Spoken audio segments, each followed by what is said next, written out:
같이 기도함으로 새벽기도 시작하겠습니다. 하나님 아버지 앞에 나아가 말씀을 듣습니다.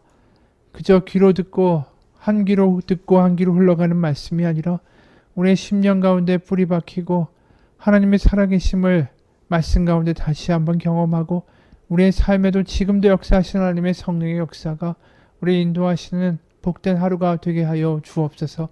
살아계신 우리 주 예수 그리스도의 이름 받들어 기도합니다. 아멘. 오늘은 사도행전 13장 1절에서 12절까지의 말씀입니다. 사도행전 13장 1절에서 12절까지의 말씀입니다. 안디옥 교회에 선지자들과 교사들이 있으니 곧 바나바와 니게르라 하는 시므온과 구레네 사람 루기오와 분봉왕 헤롯의 젖동생 마나엔과 및 사울이라. 주를 섬겨 금식하되 성령이 이르시되 내가 불러 시키는 일을 위하여 바나바와 사울을 따로 세우라 하시니 이에 금식하며 기도하고 두 사람에게 안수하여 보내니라.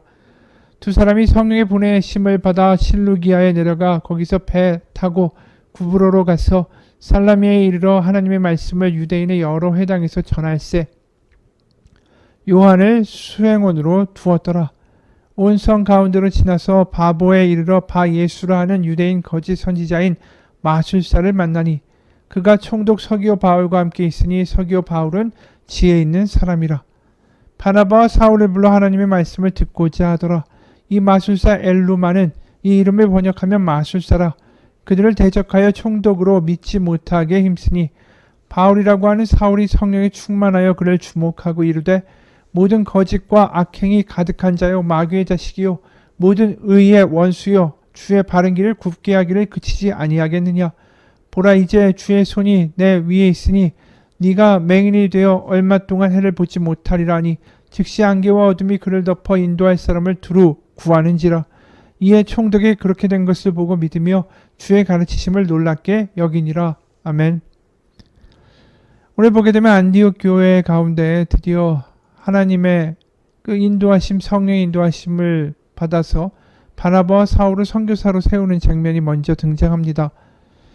그런데 이 안디옥 교회의 리더십, 그러니까 지도층들이 선지자와 교사들이 있었다라고 하는데 바나바와 사울을 제외하고도 니게르라고 하는 시므온, 구레네 사람 루기오, 분봉왕 헤롯의 젖동생 마나엔이라는 사람까지 있었어요.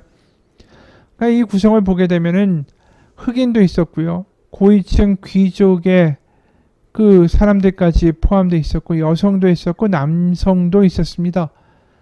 그러니까 인종과 성별과 남녀노소 나이와 상관없이 성령이 이들을 하나로 묶었다라는 것을 우리가 보게 되는 거죠.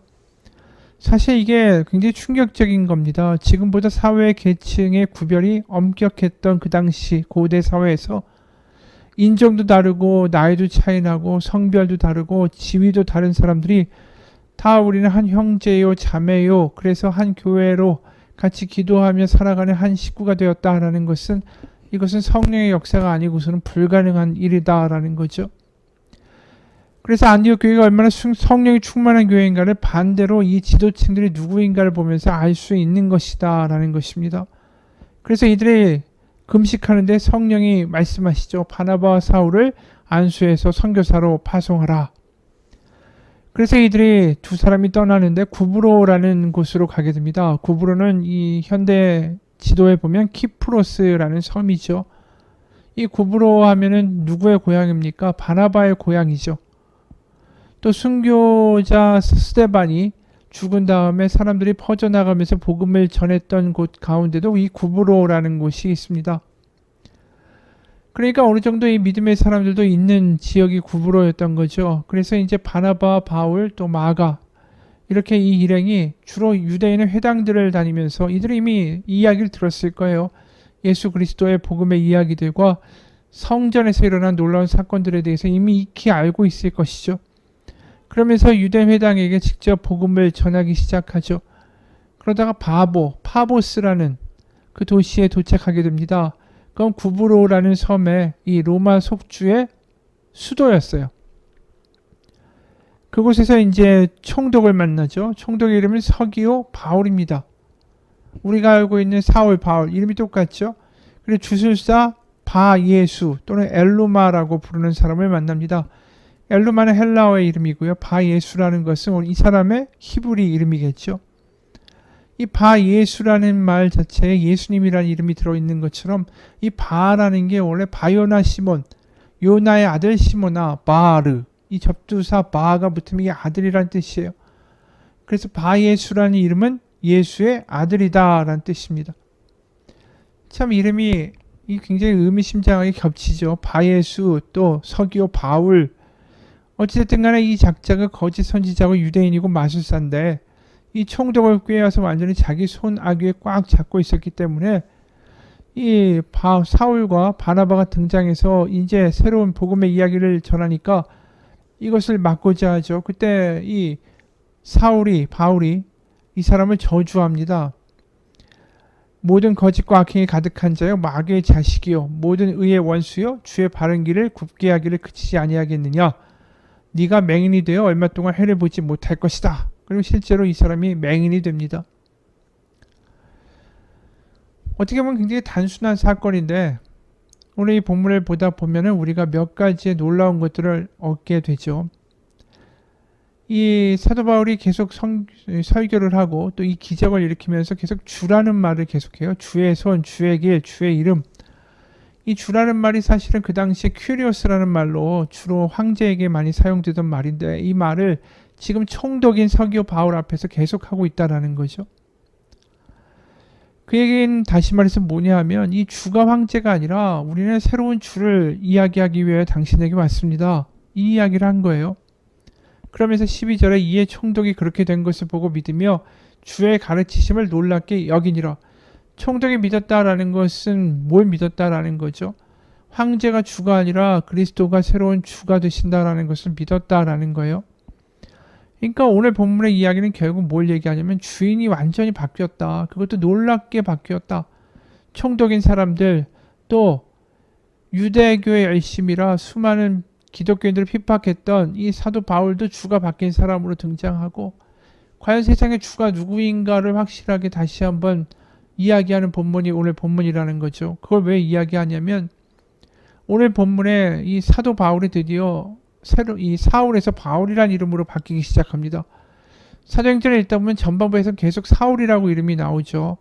그러다가 7절에 보면 그가 총독 서기오 바울과 함께 있으니 서기오 바울은 지혜 있는 사람이라 바나바와 사울을 불러 하나님의 말씀을 듣고자 하더라. 여기에 보면 뭐라고 이야기합니까? 바나바와 사울이라고 이야기했어요. 그러다가 9절부터 그리고 9절 이후부터는 계속 이제 사울이라는 이름은 나오지 않고 바울이라고 나오죠. 9절에 바울이라고 하는 사울이 성령이 충만하여 그를 주목하고, 여기서 드디어 바울이라는 이름이 등장합니다. 사울은 히브리식 이름이고 바울은 로마의 이름이죠. 근데 이 바울이라는 이 이름이 로마식의 이름이긴 한데 원래 풀네임, 전체 이름은 바울이진 않았을 것이다 라고 학자들은 이야기해요. 그래서 대부분 이 세 가지 정도로 이 사람의 이름이 추측이 되는데 가이우스 율리우스 파울루스 또는 폼페이 파울루스 아니면 마르쿠스 안토니우스 파울루스, 이게 바울의 이름일 것이다 라는 거예요. 그러니까 라틴어로 로마의 말로 파울루스인데 이걸 한자어로 우리가 이제 번역해서 성경에 기록하다 보니까 파울루스를 바울이라고 기록한 거죠. 근데 가이우스 율리우스 파울루스나 폼페이 파울루스나 마르쿠스 안토니우스 파울루스나 이 파울루스라는 이름 앞에 붙은 사람들은 다 로마의 유명한 황제 또는 장군들이에요. 특히 안토니우스는 이 클레오파트라와의 이 연인 관계였던 장군이죠. 그리고 이 세 사람의 장군들이 결국 이제 부딪혀가지고 가이우스 율리우스 시저라는 사람이 결국은 이제 로마의 최고 지도자가 되는, 우리가 그런 이야기들을 알고 있죠. 근데 왜 이런 장군들의 이름이 파울루스 앞에 붙었냐 하면 이 사도 바울의 원래 고향이 다소 아닙니까? 근데 이 다소 사람들에게 은혜를 베풀었던 사람이 이 장군들이었을 거다라는 거예요. 왜냐하면 로마 문화에서는 자신들에게 은혜를 베풀고 자신들의 뒷배가 되고 이 후견인인 사람들의 이름을 자신들의 이름 앞에다 붙이는 게 의무였고 상식이었다라는 거죠. 왜요? 나는 그 사람에게 속한 사람입니다. 나는 저 사람에게 은혜를 갚아야만 하는 사람입니다. 나는 저 사람에게 다른 어떤 관계보다 제일 먼저 나의 삶의 1순위를 주어야 되는 사람입니다. 그런 뜻으로 그 이름 앞에 이렇게 붙였다라는 것이죠. 그러니까 바울이란 이름 앞에 사실상은 굉장히 이 세상의 유력한 권력자들의 이름이 붙어 있었다라는 거예요. 근데 바울이 자신을 이야기할 때 나는 가이오스 율리우스의 바울이다. 나는 뭐 폼페이 장군의 바울이다가 아니라 그가 자신을 부를 때 뭐라고 부릅니까? 로마서 1장 1절에 보면 로마서 1장 1절 예수 그리스도의 종 바울이라고 이야기해요. 그러니까 자신이 바울인데 무슨 바울이냐 하면은 바로 예수 그리스도의 종 바울, 예수 그리스도에 속한 자 바울이라는 거예요. 그러니까 그 이전에는 가이오스 율리우스에게 속한 바울이고 폼페이나 안토니우스 장군에게 속한 바울이었는데 이제 자신은 그리스도에게 속한 바울이다 라고 이야기하는 거예요. 그래서 더 이상 자신의 주인은 이 로마의 사람들이 아니라 바로 예수 그리스도가 나의 주다라는 식으로 이제 이 바울이라는 이름을 쓰기 시작하는 거죠. 그러니까 로마 세상에서의 이 주인은 대부분 황제 또는 로마의 권력자 아닙니까? 그런 세상에 자신은 당당하게 이야기하는 거예요. 난 더 이상 그런 사람들의 꼭두각시가 아니라 나의 주인은 바로 예수 그리스도시다. 그걸 선포하면서 드디어 이 사도 바울이 사울에서 바울로의 인생을 시작하는 거죠. 로마의 세계를 다니면서. 그러니까 의미심장하게 지금 바울로 바뀌면서 뭘 보여줍니까? 로마가 지배하던 세상에서의 진짜 주인이 누구인가를 보여주는 선교를 시작하였다. 이 이야기예요. 그래서 오늘 이름도 사실은 서기오 바울이라고 하잖아요. 서기오 바울.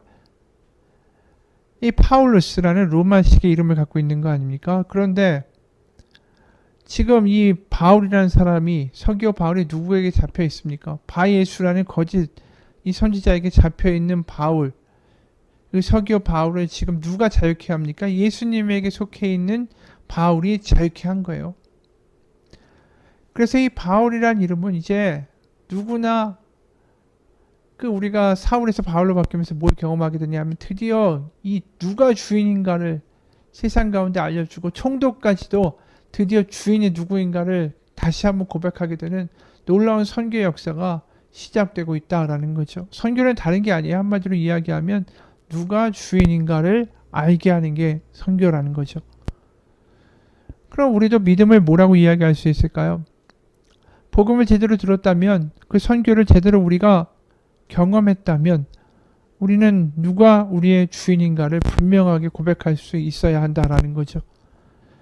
우리가 충성을 바치고 사랑하며 이 세상을 살아내야 할 대상이 누구인가? 누가 내 삶의 주인인가?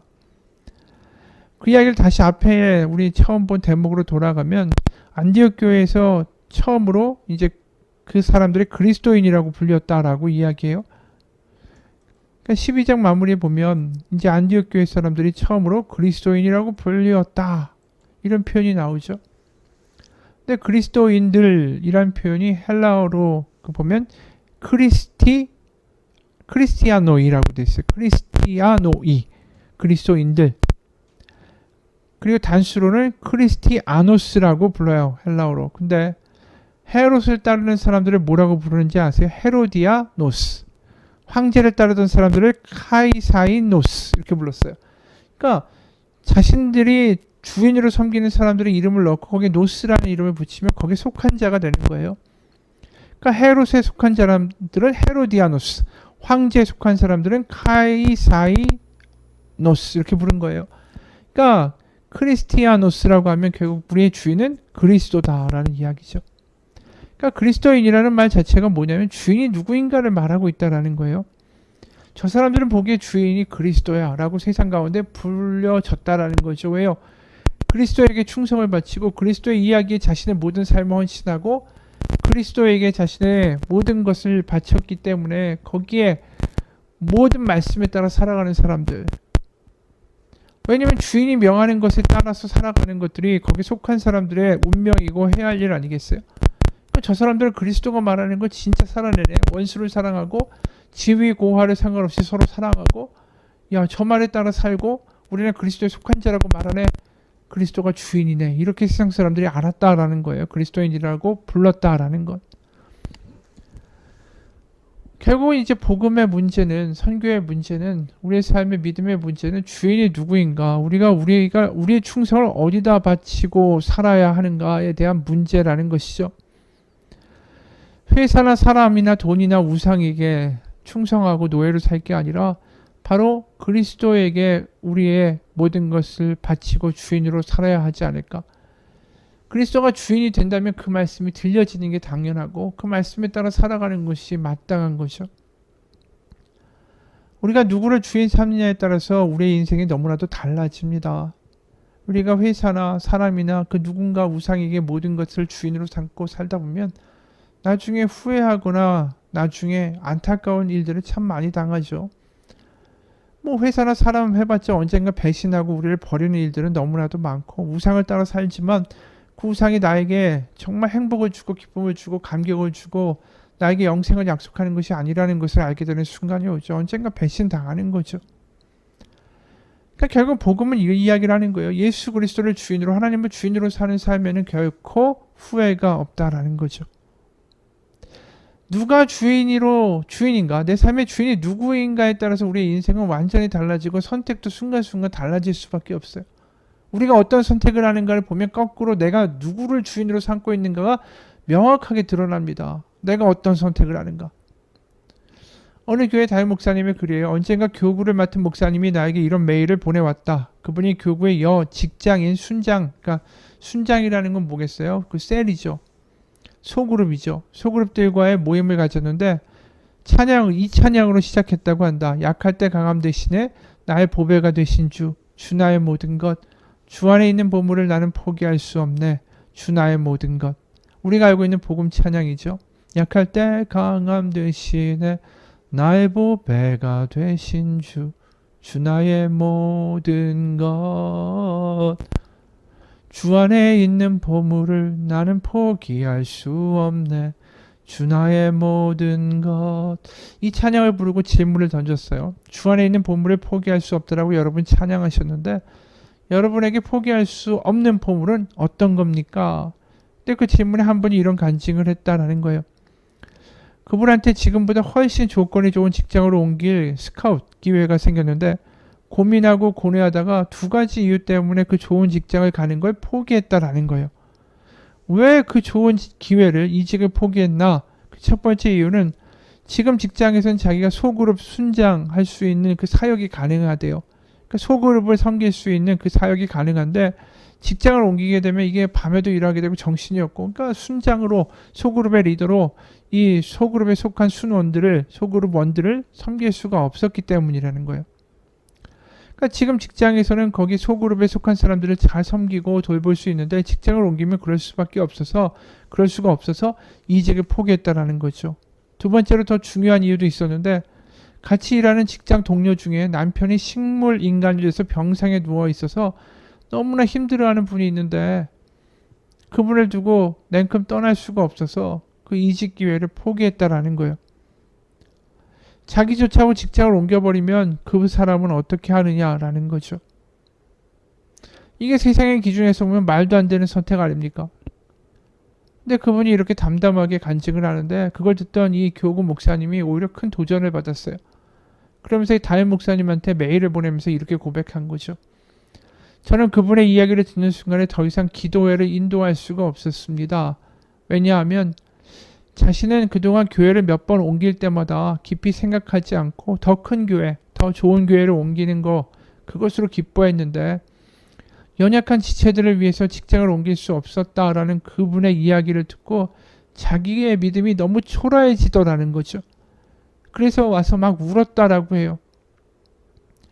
그러니까 이 담임 목사님이 그런 고백을 하는 순장님도 귀하고 그 고백 앞에 자책하며 눈물을 흘리는 그 목사님도 귀하고 이 모습이 그리스도의 사랑이 나를 감고 나시는 모습이고 이것이 그리스도를 주로 섬기는 사람들의 선택이 아닌가. 맞아요. 우리가 하나님에게 항상 이렇게 얘기하죠. 하나님 돈을 주세요. 기쁨을 주세요. 평안을 주세요. 건강을 주세요. 항상 달라고만 이야기합니다. 하지만 우리의 선택에서 우리의 주인이 누구인가를 한번 생각하면서 선택해 보신 적이 있습니까?